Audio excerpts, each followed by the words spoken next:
जय हिंद दोस्तों। Mindful academy के यूट्यूब चैनल पर आप लोगों का बहुत बहुत स्वागत है। हम साइंस के मिक्स क्वेश्चन कर रहे हैं। साइंस और मैथ्स वालों के लिए ये जो सेशन है वो बहुत ज़्यादा बेनिफिशियल है, तो आप इस पे थोड़ा सा ज़्यादा ध्यान दें। जो भी बच्चे बार बार पूछते हैं कि मैथ्स के लिए है, मैथ्स के लिए है, तो बेटा मैथ्स वाले जो है वो फिजिक्स और केमिस्ट्री पे ध्यान देंगे, और हमारे जो साइंस वाले बच्चे हैं वो फिजिक्स, केमिस्ट्री और बायो तीनों के क्वेश्चन पे ध्यान देंगे। सभी को गुड मॉर्निंग। गुड मॉर्निंग, कैसे हैं आप लोग?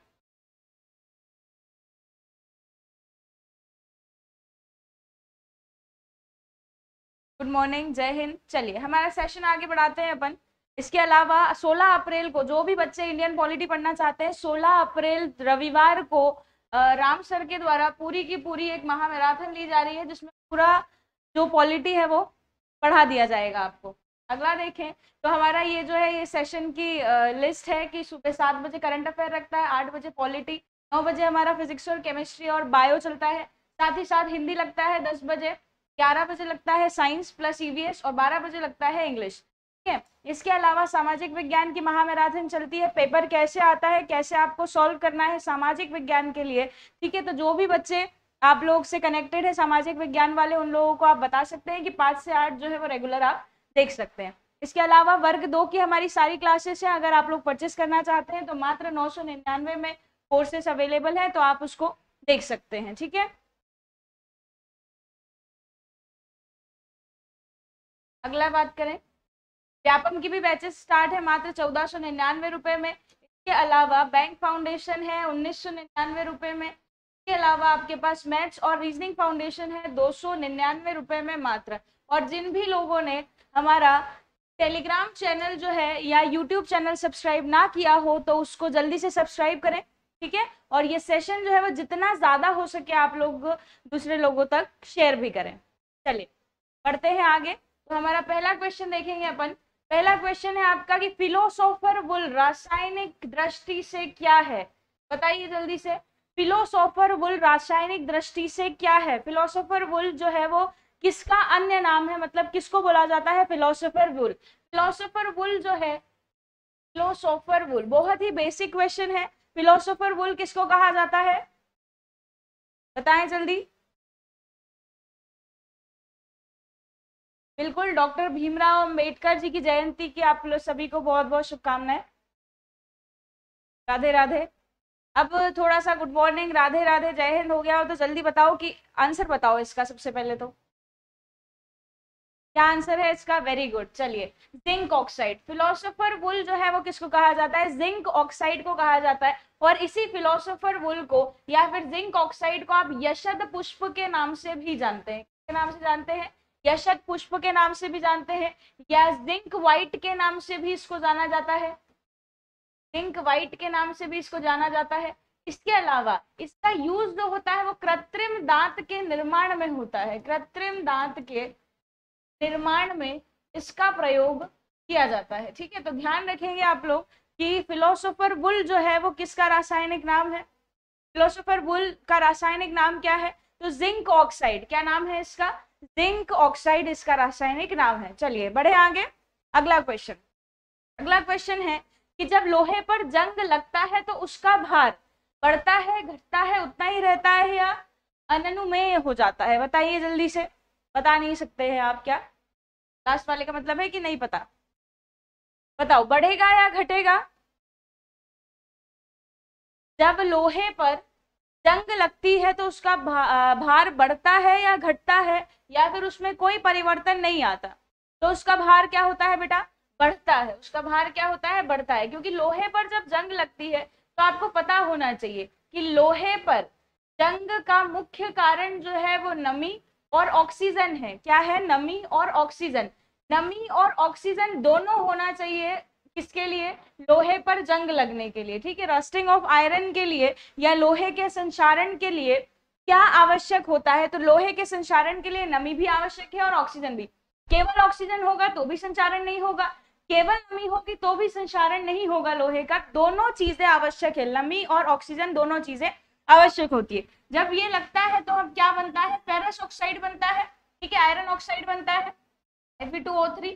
ठीक है, क्या बन जाता है? Fe2O3 बन जाता है या FeO बन जाता है, और साथ ही साथ XH2। ठीक है, मतलब साथ ही साथ क्या बन जाता है इसमें, यह है जंग का रासायनिक फॉर्मूला। ठीक है, जंग या रस्ट का रासायनिक फॉर्मूला है आपका कि लोहे के क्या बन जाता है, ऑक्साइड बन जाता है, आयरन ऑक्साइड बन जाता है यहाँ पर, आयरन ऑक्साइड।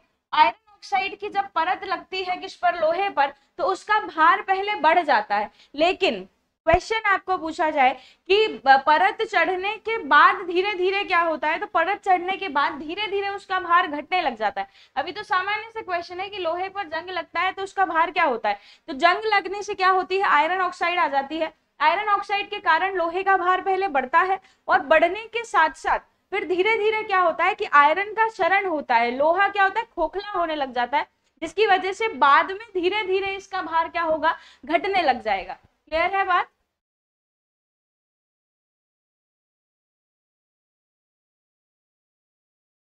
रविशंकर जी आपको बहुत बहुत बधाई वर्ग 3 में चयनित होने के लिए।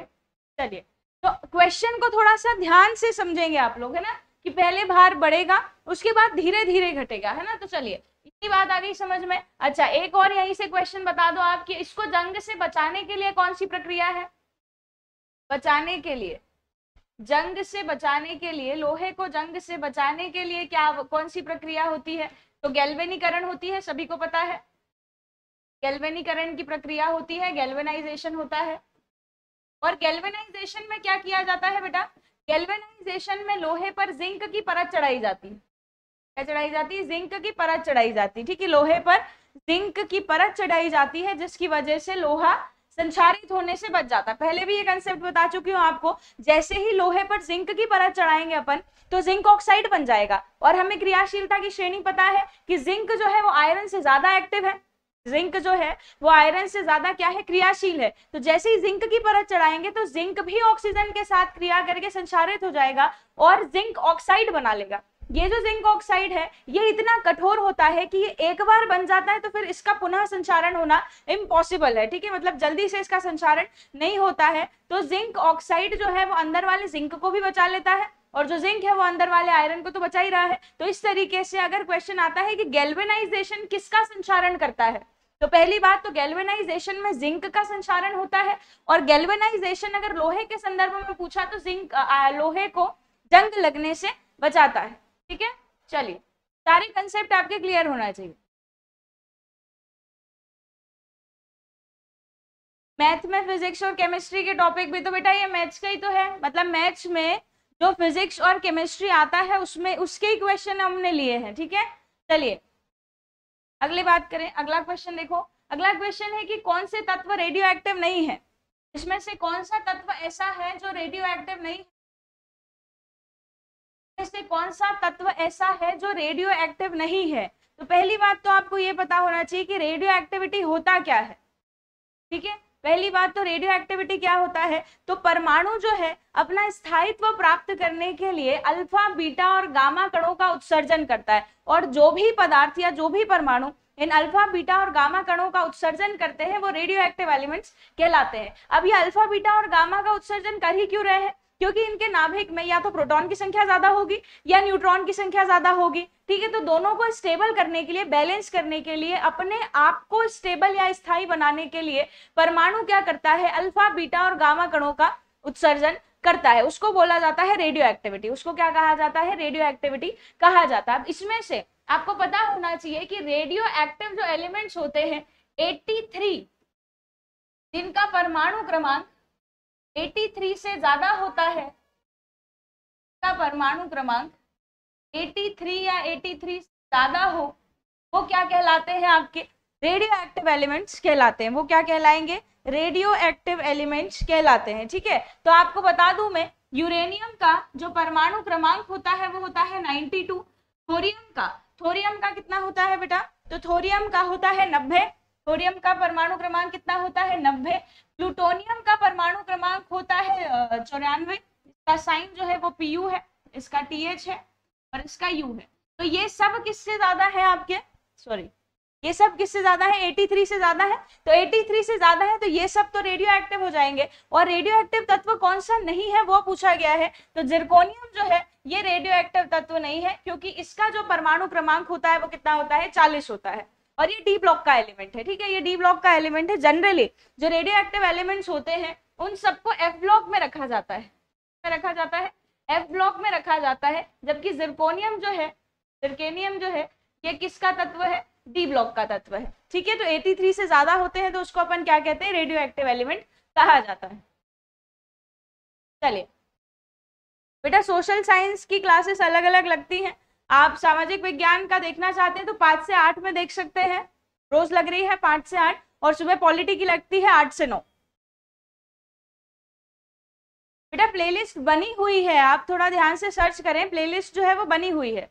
चलिए आगे बात करें इसके अलावा, ठीक है। अल्फा बीटा और गामा कणों का उत्सर्जन करता है कौन, रेडियो एक्टिव। अल्फा कण, अल्फा बीटा और गामा कणों का उत्सर्जन होता है। जब अल्फा कण का उत्सर्जन होता है तो क्रमांक में 2 की कमी आती है, क्रमांक में 2 की कमी आती है, और द्रव्यमान में 4 की कमी आती है। द्रव्यमान में कितने की कमी आती है, 4 की कमी आती है। जब बीटा कण का उत्सर्जन होता है तो क्रमांक 1 बढ़ जाता है, क्रमांक 1 बढ़ जाता है, और द्रव्यमान में कोई परिवर्तन नहीं होता, द्रव्यमान में कोई परिवर्तन नहीं होता। और गामा कण के उत्सर्जन से ना तो क्रमांक में परिवर्तन आता है और ना ही द्रव्यमान में परिवर्तन आता है, क्योंकि ये विकिरण के रूप में रहता है, ठीक है। किस रूप में रहता है, विकिरण के रूप में काम करता है, क्योंकि ये किस रूप में काम करता है, विकिरण के रूप में काम करता है। तो अल्फा बीटा, बीटा कण में एक्चुअल में क्या होता है, बीटा कण में एक्चुअली में एक जो न्यूट्रॉन है वो एक प्रोटॉन में कन्वर्ट हो जाता है, जिससे क्रमांक तो बढ़ जाता है लेकिन द्रव्यमान में कोई परिवर्तन नहीं आता। और इसी बीटा कण से बनते हैं संभारिक, बीटा कण से क्या बनते हैं, संभारिक या आइसोबार्स बनते हैं। बीटा कण से क्या बनते हैं, संभारिक या आइसोबार बनते हैं। जैसे कि अगर आपको मैं उदाहरण दूं, जैसे उदाहरण देखें अगर अपन, तो मान लो बिस्मथ है, ठीक है, इसका 93 और 213 है ना। जब हम इसको क्या करें, बीटा कण का उत्सर्जन कराते हैं तो पोलोनियम बन जाता है, और अल्फा कण का जब उत्सर्जन कराते हैं तो थोरियम बन जाता है, ठीक है। तो यहाँ पर मैंने अल्फा कण का उत्सर्जन कराया है और यहाँ पर किसका, बीटा कण का उत्सर्जन कराया है। तो अगर आप देखें तो क्वेश्चन इस तरीके से बन सकता है आपका कि एक ये तत्व है फलाना कोई सा, अगर मैं अल्फा कण का इससे उत्सर्जन कराऊं तो क्या होगा, थोरियम में 91 हो जाएगा, ठीक है, इसमें क्या हो जाएगा 91, और इसका क्या हो जाएगा, मतलब यहाँ से द्रव्यमान में 2 की क्रमांक में 2 की कमी आ जाएगी और द्रव्यमान में 4 की कमी आ जाएगी। तो कुछ इस तरीके का एलिमेंट बनेगा। और यहाँ पर बीटा कण निकाल रहे हैं तो बीटा कण में क्या होगा कि क्रमांक तो 1 बढ़ जाएगा लेकिन द्रव्यमान में कोई परिवर्तन नहीं आएगा। तो अगर आप ध्यान से देखें इस वाले को, तो ये बीटा कण का उत्सर्जन है, और ये बीटा कण का उत्सर्जन क्या दर्शा रहा है, संभारिक। संभारिक क्या होते हैं, आइसोबार्स, मतलब ऐसे एलिमेंट जिनका भार तो समान होता है लेकिन द्रव्यमान क्या होता है, अलग अलग होता है। क्लियर है बात यहाँ तक, चलो। और इसके बारे में, रेडियो एक्टिविटी के बारे में थोड़ी सी चर्चा कर ले। तो रेडियो एक्टिविटी की खोज किसने करी है, हेनरी बैकुरल। रेडियो एक्टिविटी की खोज किसने करी, हेनरी बैकुरल ने खोज करी। जबकि नामकरण जो है वो मैडम क्यूरी ने दिया है। नामकरण किसने किया है, मैडम क्यूरी ने नामकरण किया है। और खोज का श्रेय किसको जाता है, हेनरी बैकुरल को। खोज का श्रेय किसको जाता है, हेनरी बैकुरल को। और ये जो अल्फा बीटा गामा कण है इसके बारे में जानकारी दी है आपको रदरफोर्ड ने। के बारे में किसने जानकारी दी है, रदरफोर्ड ने जानकारी दी है। और रेडियो एक्टिव एलिमेंट्स को मापा, या फिर बात करें कि अल्फा बीटा और गामा कण के मापन के लिए कौन सा इंस्ट्रूमेंट यूज किया जाता है, तो गीगर मूलर काउंटर। किसका उपयोग करते हैं, गीगर मूलर काउंटर का उपयोग किया जाता है। गीगर मूलर काउंटर, क्वेश्चन आ सकता है गीगर मूलर काउंटर किससे संबंधित है, तो रेडियो एक्टिविटी से। अल्फा बीटा गामा कणों को मापा जाता है इसमें कि कितने उत्सर्जित हुए हैं उनको मापा जाता है। क्लियर है बात, चलिए वेरी गुड, आगे बढ़े। रेडियो एक्टिविटी मैंने इसी क्वेश्चन में आपको लगभग जो है वो पूरा समझा दिया है। आगे बढ़ते हैं, अगला क्वेश्चन कि परमाणु तत्व 29 किससे संबंधित है, बताओ। परमाणु तत्व की संख्या 29 जिसका परमाणु क्रमांक क्या हो, 29 हो, वो किससे संबंधित होगा, S block, D block, P block या फिर एफ ब्लॉक से संबंधित होगा, जल्दी बताओ किससे संबंधित होता है।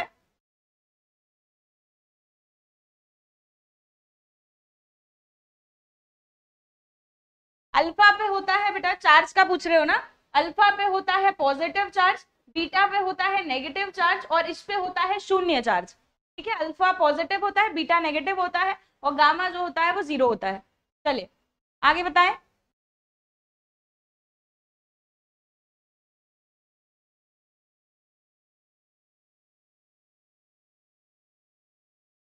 बेटा एप्लीकेशन पे मेरा जो कोर्स है वो कंप्लीट हो चुका है। एप्लीकेशन पे हमारा कोर्स जो है वो लगभग 2-3 महीने से चल रहा है।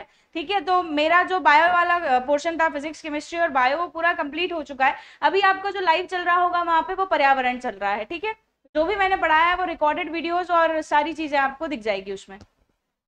पी ब्लॉक का एलिमेंट बोल रहे हैं, कोई डी ब्लॉक का बोल रहे हैं। ठीक है, चलिए, तो अगर ऐसा क्वेश्चन बनता है तो आपको सबसे पहले निकालनी होगी इसकी इलेक्ट्रॉनिक कॉन्फ़िगरेशन। ठीक है, इलेक्ट्रॉनिक विन्यास निकालना पड़ेगा। तो 29 है। ठीक है, 29 आपको पता होना चाहिए कि 29 जो होता है वो कॉपर का होता है, और कॉपर क्या है, एक अपवाद में आता है। कॉपर किस में आता है, अपवाद में आता है। तो एक्सेप्शनल वाला बनाए अगर अपन, मतलब हम जो एक्सपेक्टेड करते हैं वो वाला बनाए, तो 1s2 2s2 2p6 3s2 3p6 4s2 और 3d9 क्या हो जाएगा, 3d9 होगा इतने 10 30 और 29। ये है एक्सपेक्टेड। ये क्या है, एक्सपेक्टेड है। मैंने आपको इलेक्ट्रॉनिक विन्यास निकालना बहुत अच्छे से सिखाया है। तो रियल वाला अगर अपन देखें, मैंने बताया भी है आपको कि ये 4s2 है, यहाँ पर 3d क्या हो जाएगा, 9 हो जाएगा। अगर तो ये तो कैसा हो जाएगा, अनस्टेबल हो जाएगा, या तो फुलफिल्ड हो या फिर हाफ फिल्ड हो। तो कैसे होते हैं, परमाणु स्थायी माने जाते हैं। अब यहाँ पर इसको एक की ही जरूरत है, तो ये तिल मिलाएगा कि भैया कहीं से भी इलेक्ट्रॉन लाके दो, लेकिन लाके दो हमको इलेक्ट्रॉन। तो 4s की ऊर्जा क्या है, 3d से कम है, तो 3d का एक इलेक्ट्रॉन क्या करेगा, ये अपने पास ले लेगा। तो जो रियल वाला कॉन्फ़िगरेशन है वो कितना बन जाएगा, 1s2 2s2 2p6 3s2 3p6 4s1 4s1 और 3d10 बन जाएगा। ये कैसा कॉन्फ़िगरेशन है, रियल। तो आप देखें कि इसका जो अंतिम इलेक्ट्रॉन है वो कौन सी कक्षा में जा रहा है, कौन से उप कक्षा में जा रहा है, तो डी में जा रहा है। तो किसका एलिमेंट है ये, डी ब्लॉक का एलिमेंट है। किसका एलिमेंट है, डी ब्लॉक का एलिमेंट है। पर्यावरण का कोर्स तो अभी स्टार्ट हुआ है, ज्यादा दिन नहीं हुआ है उसमें। चल मैम, पूरा प्रश्न दिखाई नहीं देता, इतना छोटा सा तो प्रश्न है, अब ये भी पूरा नहीं दिखाई दे रहा है आपको। आप स्क्रीन, आपकी स्क्रीन में कोई दिक्कत होगी, यहाँ तो पूरा दिख रहा है। चलिए आगे बढ़े। अगला क्वेश्चन, अगला क्वेश्चन है CaC2 जब जल से उपचारित करने पर क्या देता है। CaC2 कैल्शियम कार्बाइड जल से उपचारित करने पर आपको क्या देगा, मतलब इनमें से क्या बनेगा, मीथेन बनेगा, एथेन बनेगा, एथिलीन बनेगा, या एसिटिलीन बनेगा। जल्दी से बता दो इसका आंसर, कौन सी गैस बनेगी। क्या बोला उसने, CaC2 है, CaC2 लिख दिया। ये लो, किससे उपचारित करना है, जल से उपचारित करना है, तो ठीक है जल से उपचारित कर लेते हैं। जल से उपचारित करने पर CaC2 क्या बनाएगा, तो बेटा यहाँ देखो, ये क्या है, C2 और H2 है। ये क्या है, C2 और H2 है, और ये CaO है। ठीक है, C2H2 अलग हो जाएगा और CaO अलग हो जाएगा। तो क्या बन जाएगा आपका, एक C के साथ H लग जाएगा, ट्रिपल बॉन्ड, और CH लग जाएगा, प्लस क्या हो जाएगा, CaO अलग हो जाएगा, चूना अलग हो जाएगा। तो ये किसका सूत्र है, किसका सूत्र है, एसिटिलीन का सूत्र है। किसका सूत्र है ये, एसिटिलीन का सूत्र है। ठीक है, किसका सूत्र होता है ये, एसिटिलीन का सूत्र होता है, या इसी का और नाम है, तो इसका और क्या नाम है, इथाइन नाम है इसका। क्या नाम है, इथाइन, इथाइन या एथाइन कुछ भी। एसिटिलीन बनता है, क्या बनता है, एसिटिलीन बनता है। ठीक है, क्या बन जाएगा यहाँ पर, एसिटिलीन बन जाएगा। चलिए वेरी गुड। एथिलीन नहीं है बेटा, एसिटिलीन है। केवल 2 ही कार्बन है और 2 ही हाइड्रोजन है, तो इसमें इसकी वैलेंसी तो अपने को कंप्लीट करना ही पड़ेगी। तो वैलेंसी कंप्लीट करने के लिए कार्बन कार्बन के बीच कितने बॉन्ड बन जाएंगे, 3 बॉन्ड बन जाएगा, और एक हाइड्रोजन जुड़ जाएगा, तो कार्बन की 4-4 वैलेंसी पूरी हो जाएगी। तो क्या बन जाएगा इसमें, एसिटिलीन बन जाएगा। क्या बनेगा, एसिटिलीन। चलिए आगे बढ़ते हैं, अगला क्वेश्चन। अगला क्वेश्चन देखें, तो अमोनिया का एक गुण कौन सा है, बताओ। इसमें से अमोनिया का गुण कौन सा है कि यह जल में अविलेय होती है, यह गंध रहित गैस है। तो भैया ये तो दोनों गलत है, ठीक है, क्योंकि जल में तो विलेय हो जाती है अमोनिया, और अमोनिया जो है वो तीक्ष्ण गंध पैदा करती है, गंध रहित तो है ही नहीं, अमोनिया तीक्ष्ण गंध पैदा करती है। जो सार्वजनिक शौचालय होते हैं वहां पर जो यूरिन की तीक्ष्ण गंध आती है, पंजेंट स्मेल आती है, वो अमोनिया के कारण आती है, ठीक है, क्योंकि हमारा शरीर जो है, मनुष्य का जो अवशेषी या अपशिष्ट पदार्थ होता है, नाइट्रोजन युक्त अपशिष्ट पदार्थ हो जाए या उत्सर्जी जो पदार्थ होता है, एक्सक्रीटरी जो मटेरियल होता है, वो यूरिया होता है। और ये जो यूरिया जब बाहर निकलता है और अगर इसको नहीं पानी वानी नहीं डाला जाए तो क्या होता है, वो यूरिया पे जीवाणु काम करने लग जाते हैं, बैक्टीरिया काम करने लग जाते हैं, और बैक्टीरिया जो है उसको कार्बन डाइऑक्साइड और अमोनिया में तोड़ देते हैं। तो कार्बन डाइऑक्साइड तो उसकी इतनी ज्यादा स्मेल नहीं आती, लेकिन आपको अमोनिया की क्या आती, तीक्ष्ण गंध आती है, पंजेंट स्मेल। तो ये तो बिल्कुल गलत हो जाएगा। पीत गैस होती है तो नहीं भैया। अगला देखें तो इसके जलीय विलयन में लाल लिटमस नीला हो जाता है। क्या आ जाएगा इसका आंसर, बिल्कुल डी ऑप्शन बिल्कुल करेक्ट है कि इसके जलीय विलयन में लाल लिटमस जो है वो कैसा हो जाता है, नीला हो जाता है। अर्थात अमोनिया किस प्रकृति का है, क्षारीय प्रकृति का है। अमोनिया किस प्रकृति का है, तो क्षारीय प्रकृति का है। अमोनिया किस प्रकृति का है, क्षारीय प्रकृति का। लुईस बेस है ये। अमोनिया क्या है, अमोनिया, अमोनिया एक लुईस बेस है, लुईस बेस है, लुईस क्षार है।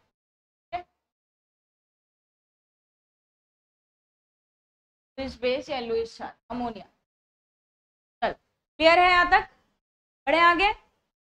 अगला क्वेश्चन, एसिड कैसे बोल रहे हैं बच्चे, सोनम जी एसिड कैसे बोल रहे हैं आप, क्षार है ना, लाल लिटमस को नीला कर रहा है, नीले को लाल थोड़ी कर रहा है, लाल को नीला कर रहा है।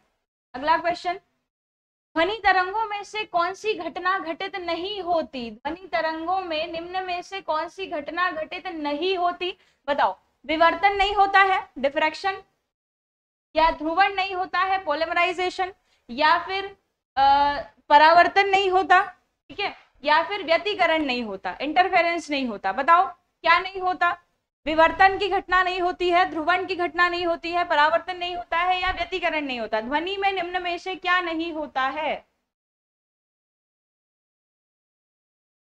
मैम लुईस बेस और क्षार समझा देते हैं आप, लुईस बेस और क्षार अभी समझा देंगे। अच्छा ये वाला क्वेश्चन देख लो, फिर लुईस बेस और लुईस एसिड का कंसेप्ट बता देंगे बस। बताओ क्या है, ध्वनि तरंगों में से कौन सा गुण नहीं है, बिल्कुल वेरी गुड। चलिए बी ऑप्शन बिल्कुल करेक्ट है। विवर्तन का मतलब होता है मुड़ जाना, किनारों से टकराकर मुड़ जाना, किनारों से मुड़ना।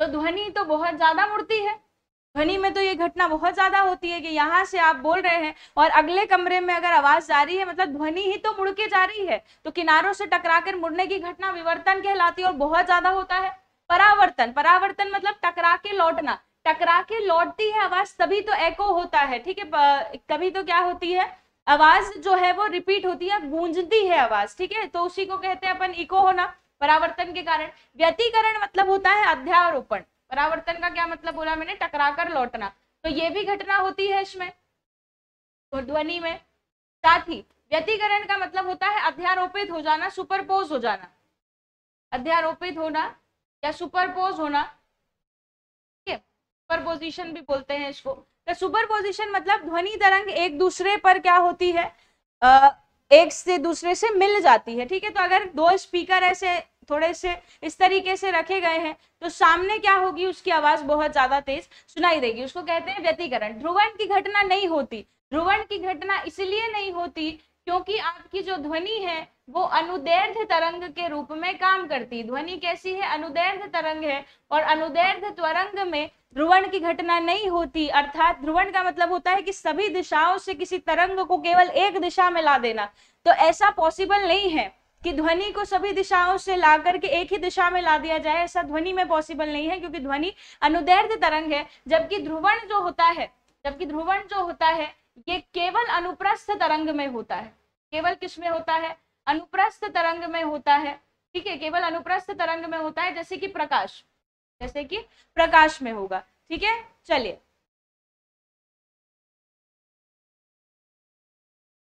ध्रुवण या पोलराइजेशन का मतलब है कि बहुत सारी ध्वनियां एक साथ, या ध्वनि क्या, बहुत सारी तरंगे एक साथ आ रही है, तो उनको सभी दिशाओं से समाहित करके एक ही दिशा में ला देने की घटना ध्रुवण कहलाती है, पोलराइजेशन कहलाती है। ठीक है, लेकिन ध्वनि में ऐसा करना पॉसिबल नहीं है। प्रकाश में पॉसिबल है कि सब जगह से लाइट को ले आओ और उसको एक ही बीम के रूप में, लेजर के रूप में उसको छोड़ दो, तो वो क्या हो जाएगा, पोलराइजेशन हो जाएगा। ठीक, चलिए आगे बढ़ते हैं। अगला क्वेश्चन देखो कि निम्न में से कौन सी एक अचल संधि है, बताओ कौन सी एक अचल संधि है, कौन सी एक इमूवेबल जॉइंट है, इमूवेबल जॉइंट है, कौन सी एक अचल संधि है, कौन सी एक इमूवेबल जॉइंट है। ठीक है, हमारे शरीर में जो हड्डियां हैं, हड्डियां एक दूसरे से जुड़ी हुई है, तो जिस जिस पॉइंट पर हड्डियां जुड़ी हुई हैं उन पॉइंट्स को कहा जाता है संधि या जोड़ कहा जाता है। ठीक है, जिसको अस्थि जोड़ या संधि जोड़ कहा जाता है, अस्थि जोड़ या अस्थि संधि कहा जाता है। ठीक है, तो ऐसी अस्थि जोड़ का नाम बताओ जिसमें जो बिल्कुल भी क्या हो, इमूवेबल हो, मतलब अचल हो, जो बिल्कुल भी नहीं चल सकती हो, है ना।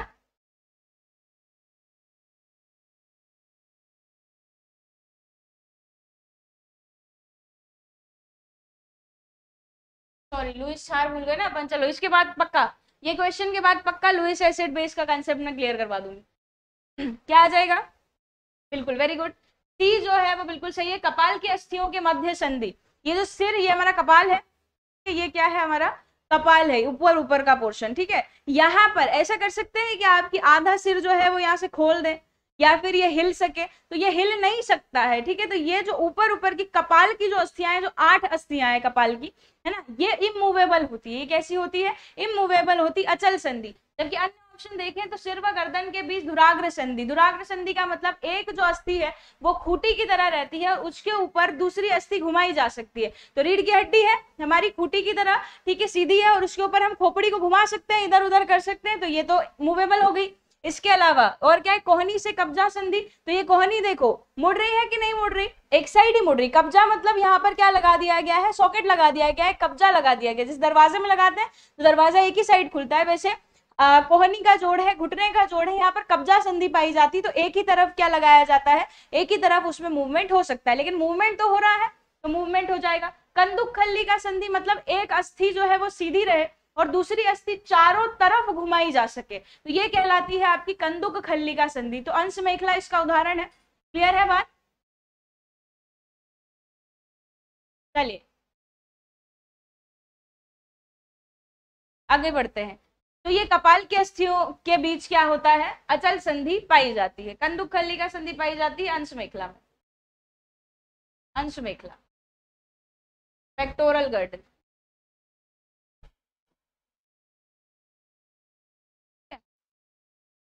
बाकी तो लिखा ही हुआ है। चलिए, आप लोगों की डिमांड है कि मैडम एसिड और बेस समझा दीजिए, तो एसिड और बेस के कंसेप्ट जो है, 3 कंसेप्ट है आपके पास। एसिड और बेस के कितने कंसेप्ट हैं, 3 कंसेप्ट है। ठीक है, चलिए, हाँ हिंदी टर्मिनोलॉजी भी थोड़ी खतरनाक ही है, सही बात है। अपन क्या देख लेते हैं, लुईस एसिड और बेस देख लेते हैं एक बार। ठीक है, तो 3 जो है वो एसिड बेस के कंसेप्ट है, फटाफट से मैं बता देती हूँ आपको। सबसे पहले तो आर्हीनियस कंसेप्ट आता है। आर्हीनियस का कंसेप्ट ये बोलता है, आर्हीनियस का अम्ल क्षार, आर्हीनियस का अम्ल क्षार ये बोलता है कि अम्ल ऐसे पदार्थ होते हैं जो जल में घुलकर, जल में H पॉजिटिव का त्याग करते हैं। क्या करते हैं, H पॉजिटिव का त्याग करते हैं। ठीक है, H पॉजिटिव को आप प्रोटॉन भी बोल सकते हैं, H पॉजिटिव को आप क्या बोल सकते हैं, केवल प्रोटॉन भी बोल सकते हैं। ठीक है, तो केवल प्रोटॉन का त्याग करते हैं या H पॉजिटिव का त्याग करते हैं, क्या कहलाते हैं, अम्ल कहलाते हैं। इसी के आधार पर इसने प्रबल अम्ल और दुर्बल अम्ल बता दिए हैं, प्रबल अम्ल और दुर्बल अम्ल बताए हैं, प्रबल अम्ल और दुर्बल अम्ल। ये जो प्रबल अम्ल होते हैं बेटा, प्रबल अम्ल मतलब जो पूर्ण रूप से आयंस में टूट जाए, पूर्ण रूप से टूट जाए वो प्रबल अम्ल, और जो आंशिक रूप से टूटे वो दुर्बल अम्ल। तो आंशिक रूप से टूटता है, पार्शियली टूटता है, वो क्या कहलाता है, आपका दुर्बल अम्ल कहलाता है।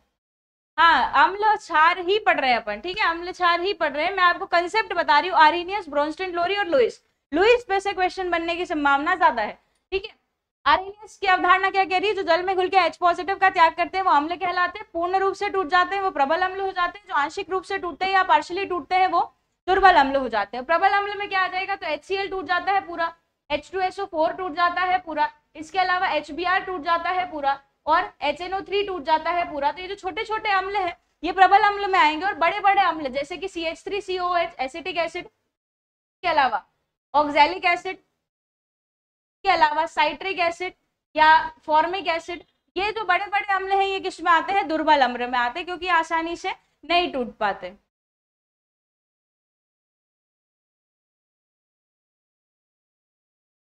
बेटा फॉरेस्ट वालों के लिए आपको क्वेश्चन पेपर आपके पुराने जो है वो देखने पड़ेंगे कि आपका लेवल कैसा आ रहा है, ठीक है।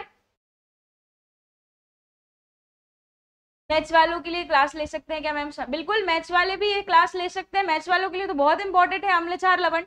चलिए आगे बात करें, तो इसने क्षार के बारे में क्या बोला आर्हेनियस ने, कि क्षार ऐसे पदार्थ होते हैं जो जल में OH नेगेटिव का त्याग करते हैं, हाइड्रोक्साइड आयन का त्याग करते हैं।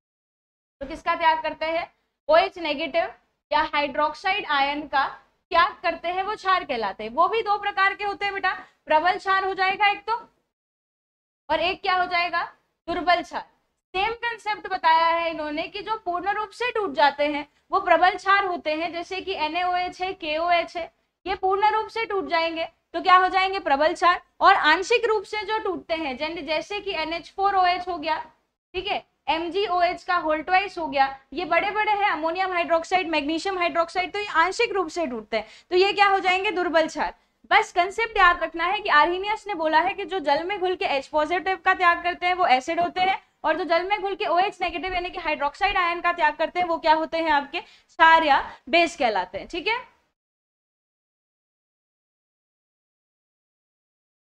एसिड और बेस कैसे डिफरेंस पता लगता है? तो एसिड और बेस जो है वो इंडिकेटर के थ्रू आप पता लगा सकते हैं, जैसे लिटमस पेपर से पता लगा सकते हैं, मिथाइल ऑरेंज से पता लगा सकते हैं, फिनोल्फथलीन से पता लगा सकते हैं। अभी मैं केवल कंसेप्ट बता रही हूँ कि किसने अलग अलग अवधारणा के आधार पर दे रखा है, ठीक है।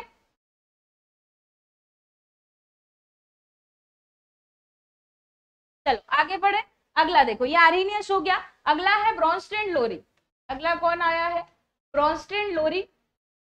ब्रोंस्टेन लोरी का कंसेप्ट क्या है? एसिड बेस का। ब्रोंस्टेन लोरी अम्ल क्षार। इसने ये बोला कि अम्ल तो ऐसे पदार्थ होते हैं, सेम अम्ल के बारे में तो इसने जैसा आपको आर्हेनियस ने बोला है वैसे ही बोला है कि अम्ल H पॉजिटिव का त्याग करते हैं, ठीक है, जबकि जो क्षार होते हैं वो H पॉजिटिव का क्या करते हैं? ग्रहण करते हैं। H पॉजिटिव को ग्रहण करते हैं वो क्षार हो जाते हैं, और जो H पॉजिटिव का त्याग करते हैं वो अम्ल हो जाते हैं। वैसे तो आर्हेनियस की अवधारणा लगभग बहुत हद तक सही है, लेकिन कुछ ऐसे पदार्थ होते हैं जैसे कि कार्बन डाइऑक्साइड हो गया, जैसे कौन हो गया? कार्बन डाइऑक्साइड, सल्फर डाइऑक्साइड, ये एसिड हो, ये कौन सी बिहेव करते हैं? एसिडिक बिहेव करते हैं, लेकिन इसमें H पॉजिटिव है क्या? नहीं है, तो त्याग नहीं कर सकते। इसके अलावा क्षार भी बहुत सारे होते हैं ऐसे, जैसे कि आपका कौन हो गया? NH3 हो गया, इसमें OH नेगेटिव है क्या? नहीं है, लेकिन ये किसकी तरह व्यवहार करता है? आपके बेस की तरह व्यवहार करता है ना। चलिए चलो अगली बात करें, ब्रोंस्टेन लोरी। ब्रोंस्टेन लोरी ने क्या बोला कि H पॉजिटिव का जो त्याग करेंगे वो अम्ल हो जाएंगे, और जो H पॉजिटिव को ग्रहण करेंगे वो क्या हो जाएंगे? क्षार हो जाएंगे। जैसे यहाँ पर बात करें अपन HCl और H2O की, ठीक है, जब इसकी आपस में क्रिया कराएंगे ना बेटा तो क्या होगा कि H3O पॉजिटिव बन जाएगा, हाइड्रोनियम आयन बन जाएगा। क्या बनता है यहाँ पर? हाइड्रोनियम आयन बन जाएगा, और साथ ही साथ क्या बाहर निकल जाएगा? क्लोराइड जो है वो बाहर निकल जाएगा। ये एक H था, किससे क्रिया कर ली? इससे क्रिया कर ली, ठीक है, तो H3O पॉजिटिव बन गया और क्लोराइड आयन बन गया। तो यहाँ आप थोड़ा सा ध्यान से देखें तो देखो HCl ने क्या किया? त्याग करा, H पॉजिटिव का इसने क्या कर दिया? त्याग कर दिया। तो इस संदर्भ में ये क्या हो जाएगा? एसिड हो जाएगा, और इसने H पॉजिटिव को ग्रहण कर लिया तो इस संदर्भ में ये क्या हो जाएगा? क्षार हो जाएगा, ठीक है। इसी के साथ अगली वाली में बताऊं प्रोसेस आपको, तो जैसे अमोनिया है, ठीक है, अमोनिया है, और यहीं पर किससे? पानी से क्रिया करा दी तो क्या बन जाएगा? NH4 पॉजिटिव बन जाएगा, अमोनियम आयन बन जाएगा, अमोनियम आयन, और साथ ही साथ क्या बाहर निकलेगा यहाँ पर? OH नेगेटिव बाहर निकल जाएगा। क्या बाहर निकल जाएगा? OH negative. यहाँ से एक H ले लो, एक H यहाँ पे जुड़ गया। तो यहाँ आप देखें तो इसने त्याग किया है, जल ने क्या किया है? H पॉजिटिव का त्याग किया है बेटा। तो जल यहाँ पे किसकी तरह काम करेगा? एसिड। और इसने H पॉजिटिव को ग्रहण कर लिया तो ये किसकी तरह व्यवहार करेगा? बेस की तरह व्यवहार करेगा, क्षार की तरह व्यवहार करेगा। तो अगर आप यहाँ पर देखें तो ये जो कंसेप्ट है ये ब्रॉन्स्टेन लोरी ने दिया है कि H पॉजिटिव का जो त्याग करेगा वो अम्ल है, जो ग्रहण करेगा वो क्या है? आपका बेस है या क्षार है। तो यहाँ आप देखें तो ये जो हमारा जल है, जल किसकी तरह व्यवहार करता है? अम्ल और क्षार दोनों की तरह। H2O जो है वो अम्ल व क्षार दोनों की तरह व्यवहार करता है। तो इसको ब्रॉन्स्टेन लोरी ने बोला कि ये एम्फोटेरिक होता है। कैसा होता है? ये एम्फोटेरिक होता है या उभयधर्मी होता है। तो यहाँ हमको एक बात और पता चली कि उभयधर्मी क्या होते हैं? तो उभयधर्मी या एम्फोटेरिक ऐसे पदार्थ होते हैं जो एसिड और बेस दोनों की तरह क्या करते हैं? व्यवहार करते हैं। एसिड और बेस दोनों की तरह व्यवहार करते हैं। ठीक है, चलिए। एक तो जो पढ़ रहे हैं आप वो नहीं पढ़, जो मैं पढ़ा रही हूँ आप उस पर ध्यान नहीं दे रहे, अपनी चर्चा किए जा रहे हैं, है ना। थोड़ा सा ध्यान दो यहाँ पर, अदरवाइज मैं क्वेश्चन पे आ जाऊंगी, मैं समझाऊंगी नहीं आगे, है ना। चलिए, तो ये हमारा क्या हो गया? ब्रॉन्स्टेन लोरी। ब्रॉन्स्टेन लोरी के बाद आता है लुईस कंसेप्ट। इसमें भी कुछ दिक्कतें थी इसलिए लुईस कंसेप्ट आया। मैथ्स वालों के लिए भी इंपॉर्टेंट है ये क्लास। विमाएं कैसे निकालते हैं एक बार ये भी बता दीजिए। विमाएं निकालने के लिए आपको मापन वाला वीडियो देख लीजिए, आप लोग मापन का वीडियो डला हुआ है, ठीक है, उसमें मैंने बता दिया है कि विमाएं या डायमेंशंस कैसे निकाली जाती है। चलो अगली बात करते हैं अपन लुईस कंसेप्ट की। अच्छा, ये वाला जो कंसेप्ट है ये क्यों मान्य नहीं है? तो ये इसलिए मान्य नहीं है कि ठीक है, इसने बेस को तो क्लियर कर दिया है कि H पॉजिटिव ग्रहण करते हैं, लेकिन फिर एसिड पे तो वही बात अटक रही है कि भैया कार्बन डाइऑक्साइड भी है तुम्हारे पास, SO2 भी है तुम्हारे पास, BF3 भी है तुम्हारे पास, लेकिन इसमें तो H पॉजिटिव है ही नहीं। H पॉजिटिव नहीं है तो ये त्याग कैसे करेंगे? तो ये वाला कंसेप्ट भी क्या हो गया? फेल हो गया। फिर आगे बात करें अगर अपन, तो आगे आता है आपका लुईस कंसेप्ट। लुईस की अवधारणा बहुत इंपॉर्टेंट। लुईस को थोड़ा सा ध्यान से समझेंगे क्योंकि कभी कभी क्वेश्चन में आपसे पूछ लेता है कि निम्न में से लुईस एसिड कौन सा है और निम्न में से लुईस बेस कौन सा है ना।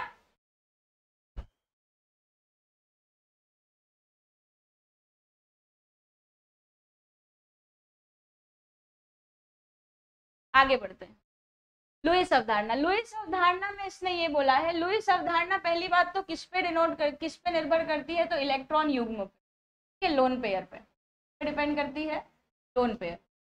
चलो, इसने अम्ल को यूं बोला है कि ऐसे पदार्थ जो इलेक्ट्रॉन युग्म या पेयर को ग्रहण करते हैं, ध्यान से समझना, जो इलेक्ट्रॉन युग्म को ग्रहण करते हैं, एक्सेप्ट करते हैं, वो क्या कहलाते हैं? अम्ल कहलाते हैं। और जो इलेक्ट्रॉन युग्म का त्याग करते हैं, जो इलेक्ट्रॉन युग्म का या लोन पेयर का या इलेक्ट्रॉन पेयर का त्याग करते हैं, वो क्या कहलाते हैं? क्षार कहलाते हैं। जैसे उदाहरण के तौर पे मैं बताऊं तो क्षार में तो आपका क्या आ जाएगा?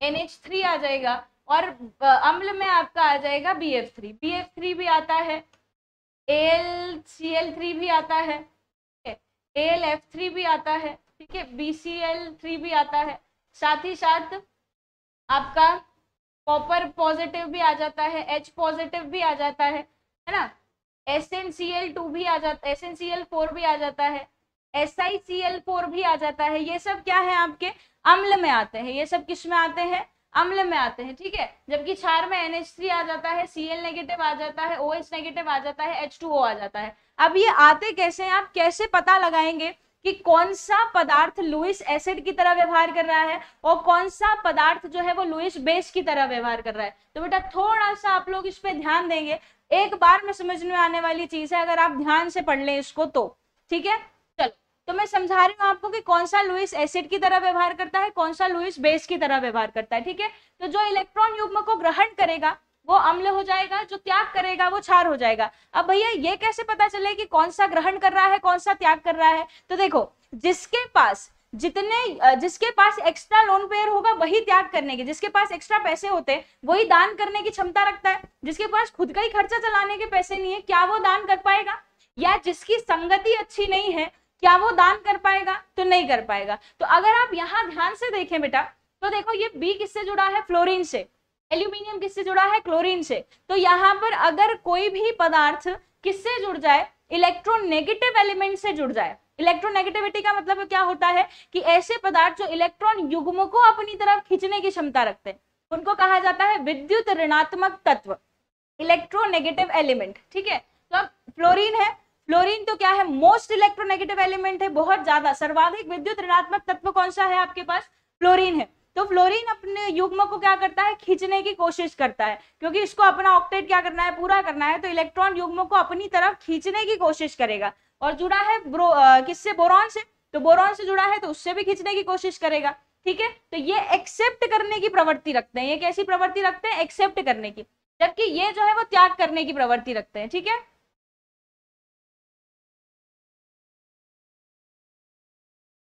चलिए आगे देखो। अब इसमें समझो थोड़ा सा, जैसे BF3 और अपन क्या ले ले?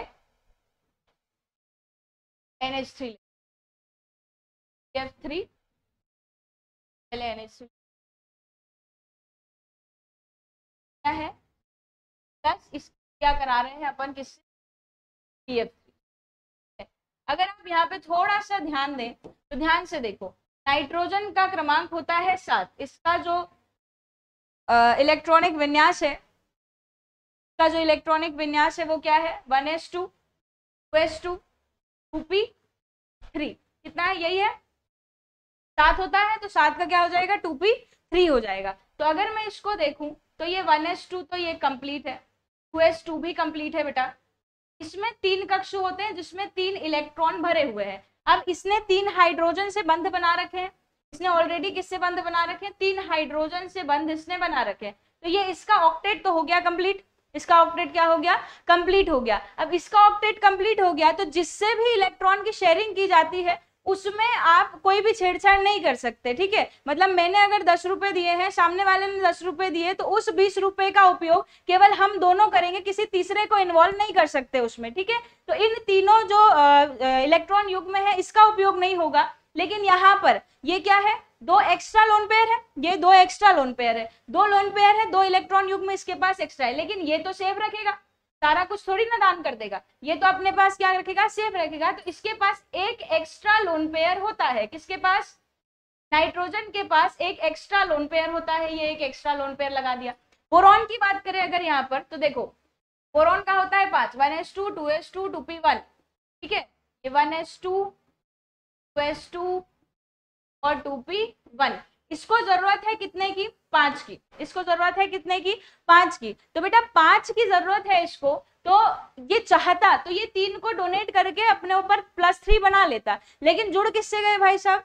फ्लोरीन से जुड़ गए। Fluorine is the most electronegative element in the periodic table. ठीक है, फ्लोरीन जो है वो सबसे ज्यादा विद्युत ऋणात्मक तत्व होता है। इलेक्ट्रॉन पेयर को खींचने की क्षमता इसमें बहुत ज्यादा होती है। और बोरॉन जो है वो एक नहीं 3 फ्लोरीन से जुड़ गया है, तो अब तो कुछ हो ही नहीं सकता।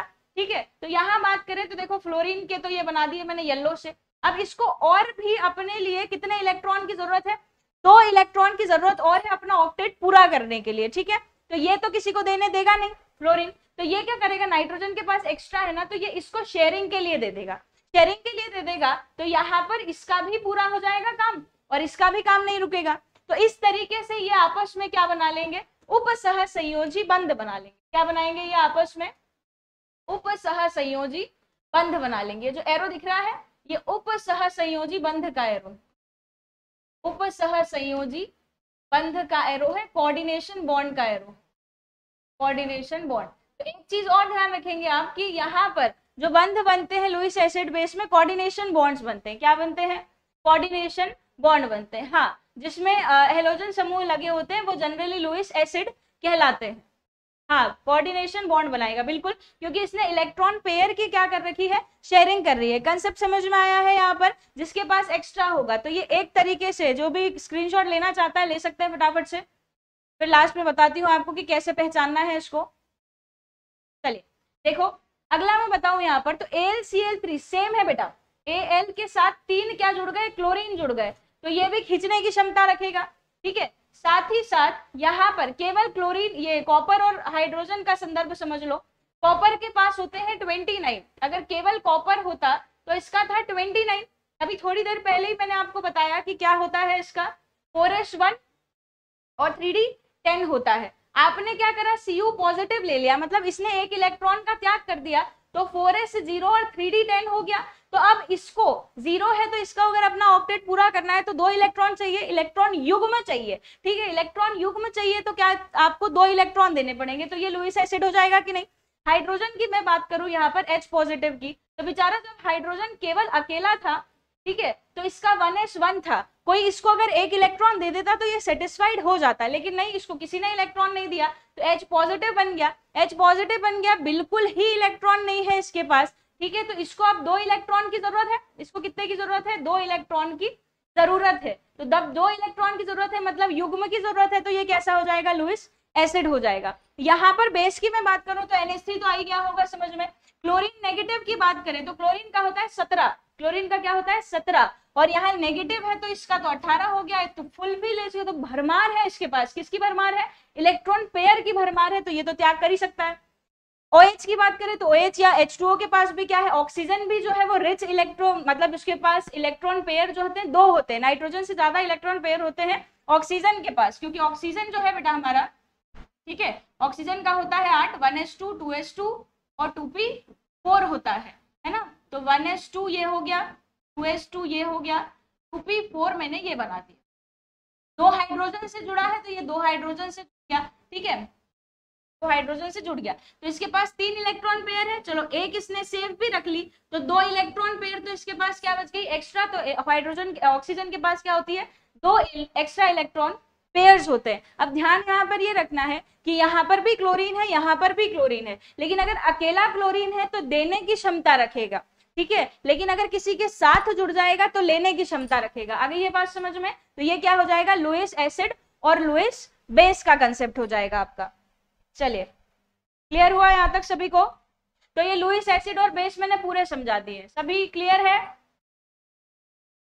ठीक है। और इसके अलावा भी बात करें तो किससे पहचान सकते हैं, आप पूछ रहे थे, तो किससे पहचान सकते हैं आप, तो लिटमस पेपर से पहचान सकते हैं। पहली बात तो इसको लिटमस पेपर से पहचान सकते हैं कि अगर क्या हो रहा है, रेड में कन्वर्ट कर रहा है तो एसिड है, और ब्लू में कन्वर्ट कर रहा है तो बेस है, बी से बेस, बी से ब्लू। इसके अलावा फिनोफ्थेलिन होता है, फिनोफ्थेलिन, फिनोफ्थेलिन जो है, फिनोफ्थेलिन क्या करता है, बेस एसिड में कोई रंग नहीं देता, एसिड में कोई रंग नहीं देता, कलरलेस होता है, लेकिन बेस के साथ ये पिंक कलर देता है। बेस के साथ कौन सा कलर देता है, पिंक कलर देता है। एक होता है मिथाइल ऑरेंज आपके पास, एक कौन सा होता है, मिथाइल ऑरेंज होता है। मिथाइल ऑरेंज जो है ये एसिड के साथ तो रेड कलर देता है, लेकिन आपका जो बेस होता है बेस के साथ ये येलो कलर देता है, बेस के साथ कैसा कलर देता है, येलो कलर देता है। तो ये इंडिकेटर्स है, ये क्या है आपके इंडिकेटर्स है एसिड और बेस के लिए।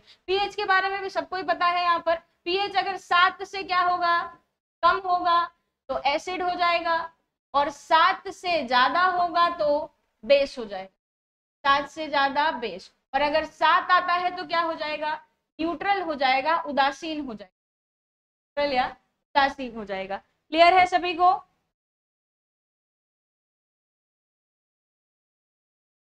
आगे बढ़े।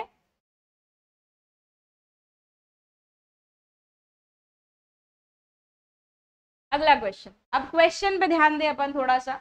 चलो अगला क्वेश्चन है हमारा कि कौन सी रक्त कणिका रक्त स्कंदन में सहायक होती है, ब्लड क्लॉटिंग में कौन सी रक्त कणिका सहायक होती है। तो बेटा लिम्फोसाइट जो है ये तो सबसे छोटी WBC है, लिम्फोसाइट तो क्या है, सबसे छोटी WBC है, जो एंटीबॉडीज बनाने का काम करती है।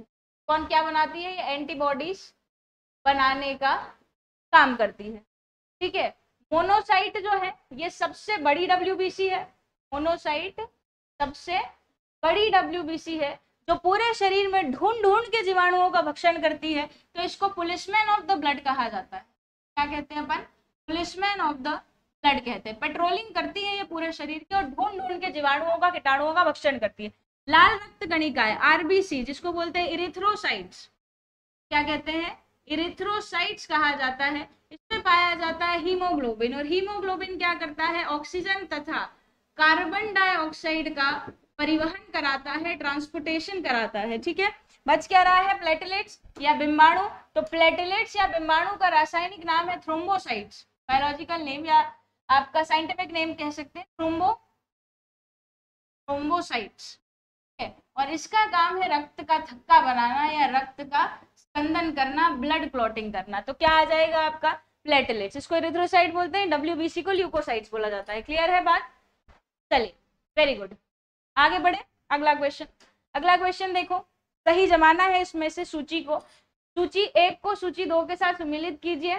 बताइए, विटामिन बी 1, विटामिन बी 1 का रासायनिक नाम थाइमीन, विटामिन बी 2 का रासायनिक नाम राइबोफ्लेविन, विटामिन ए का रासायनिक नाम रेटिनोल और विटामिन सी का रासायनिक नाम एस्कॉर्बिक एसिड। बताएं आप, विटामिन बी का क्या था, अभी विटामिन बी 1 का थाइमीन था, तो थर्ड, ये रहे दोनों थर्ड। बी 2 का क्या हो गया, राइबोफ्लेविन हो गया, बी 2 का क्या हो गया, राइबोफ्लेविन, और ए का क्या हो गया, रेटिनॉल। क्या आंसर आ जाएगा, बी ऑप्शन जो है वो बिल्कुल करेक्ट आएगा। बी ऑप्शन क्या आ जाएगा आपका, बिल्कुल करेक्ट आ जाएगा, ठीक है। एस्कॉर्बिक एसिड की कमी से, ये विटामिन सी है, ठीक है, इसकी कमी से होता है स्कर्वी, कमी से स्कर्वी। राइबोफ्लेविन विटामिन बी 2 है, राइबोफ्लेविन की कमी से 2 रोग होते हैं भैया, कौन कौन से होते हैं, तो एक तो होता है किलोसिस और एक होता है ग्लोसिटिस, एक होता है किलोसिस और एक होता है ग्लोसिटिस। किलोसिस में मुख के किनारे फट जाते हैं, बहुत कॉमन सा रोग है, विटामिन बी 2 कमी हो जाती है तो किसी किसी के होठ जो है वो साइड से कट लग जाता है, फट जाते हैं, तो उसको किलोसिस बोलते हैं। और ग्लोसिटिस में जीभ पे सूजन आ जाती है।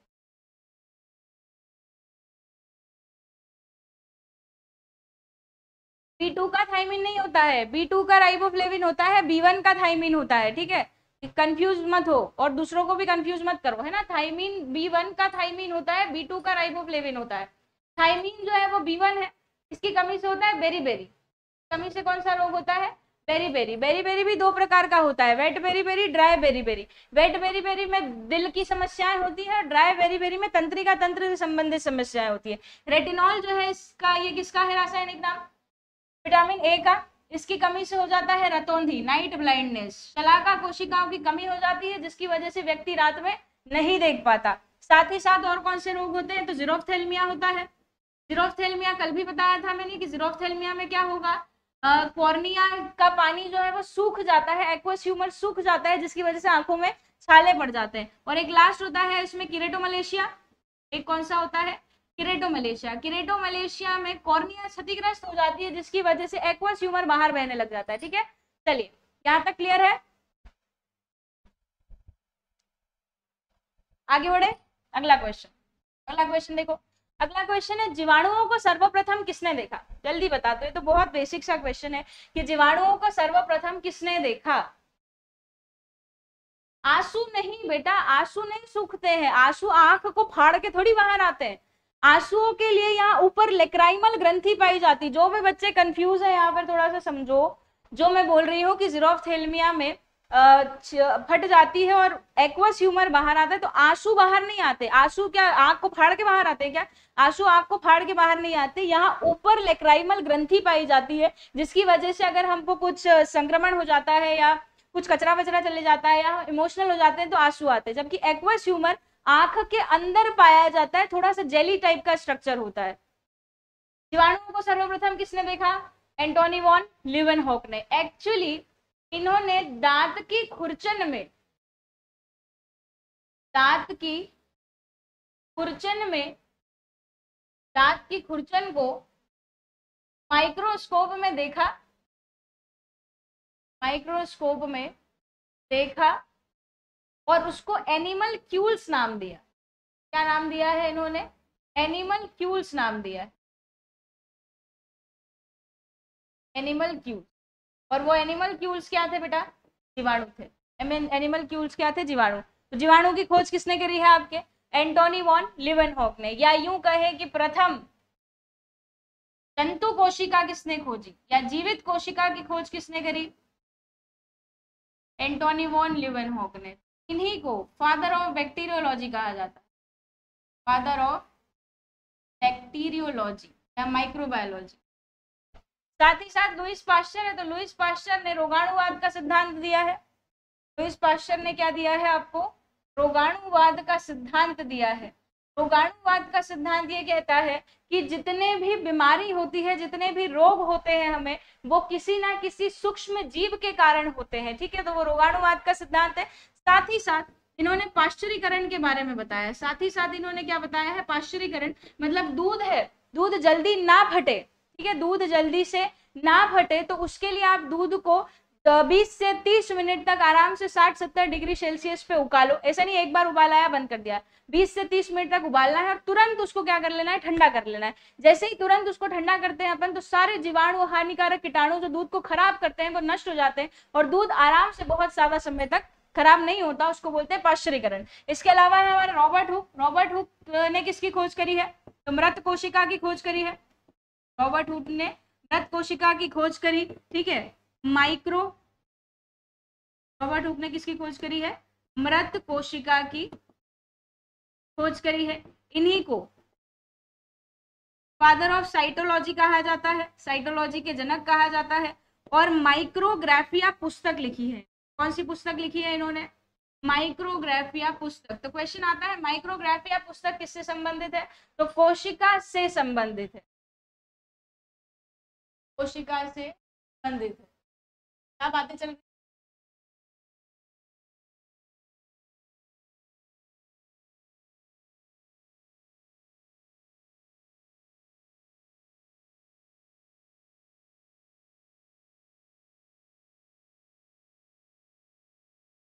साइंस में तो पूरा साइंस ही आएगा।